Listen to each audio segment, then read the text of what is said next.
what I think is interesting, though, was the timing of when those individual tax cuts expire. And we're talking about major individual tax provisions. These are things that affect the marginal tax rates that individuals pay, and that small businesses that file as S corporations, proprietorships, partnerships, et cetera. So, these are the tax rates that they pay. Those expire, I believe, at the end of December 2025. Is that right, George? Correct. And that's interesting because we have a very big presidential election the year before that in 2024. So I'm very suspicious. Call me jaded, call me cynical, but I think every presidential candidate from both parties, doesn't matter whether Republican or Democrat, they're going to be falling all over themselves to promise that we are going to extend each and every one of these expiring tax provisions, which I think we've seen this movie before, right? With the divided Congress and President Obama and the expiration of the 2001, egg terror and jug terror, the 2001 and 2003 tax provisions. So question to you, George, is how do you see this? How do you see this playing out? Are we going to extend all of these, or are we going to sort of sit and take a look at, hey, we are, $31 trillion in debt, and it's only going to get worse. Can we afford to extend these? What are your thoughts? What is your crystal ball telling you about the fate of the temporary provisions in the Tax Cut and Jobs Act? Yeah, I mean, it is the great fiscal question of our time, at least until a year later when Medicare Part A goes bankrupt. And then a few years later when Social Security goes insolvent. But for like the next 3 years, it's the great fiscal question of our time.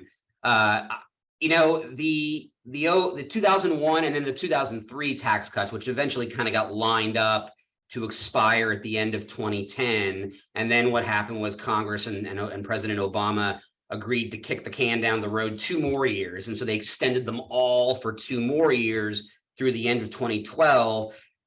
Democrats long campaigned on only making them permanent for people earning under 200,000 for singles and 250,000 for married couples. Ultimately, there was a compromise at the end of 2012 where they were allowed to expire for people making over 400,000 if you're single, 450,000 if you're married, but made permanent for everybody below that. So from a budget perspective, the vast bulk of it was ultimately made permanent, but not quite all of it. I think this time around, it's actually much more complicated because in that case, it was pure tax cuts. Every provision was a tax cut. And so you were just talking about whether to extend tax cuts or not. Now you have a huge number of revenue raisers as well, base broadeners, and the Tax Policy Center, which full disclosure is a grantee of ours, just did an estimate that if making all those provisions permanent, the 10-year cost is about a little over $3 trillion. But that hides the fact that it's actually about $6 trillion in gross tax cuts and about $3 trillion in gross revenue raisers.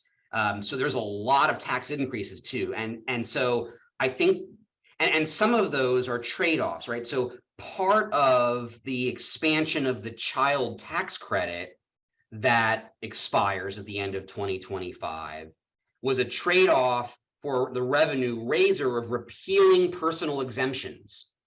So in 2026, personal exemptions come back and the child credit goes down. And so, it's sort of like, well, are you going to make the bigger child credit permanent, but also allow personal exemptions to come back when part of the child, not all of it, but part of the child credit expansion was just sort of swapping 2 very similar tax breaks, right? You're putting it into the child credit instead of a dependent exemption for your children.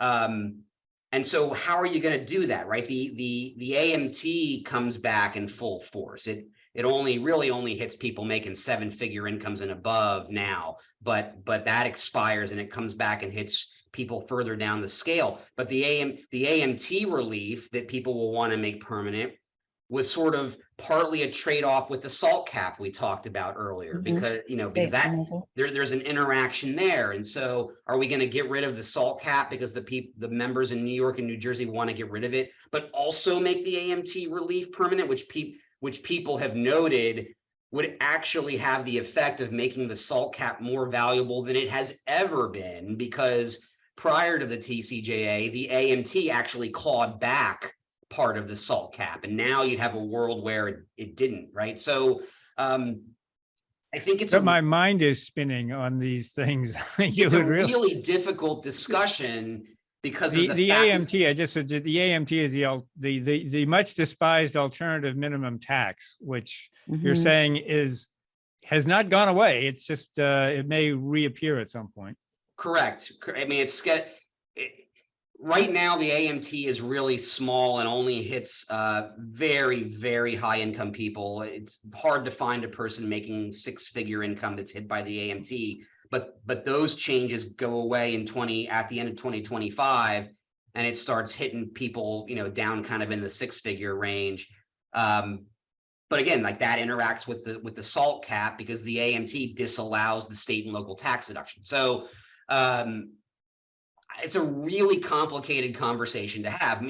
My hope is that we will preserve, and this might be a overly optimistic hope, but we will preserve a lot of the tax reform, the base broadening that's in there, while making it more like a revenue neutral tax reform and not a big net $3 trillion tax cut.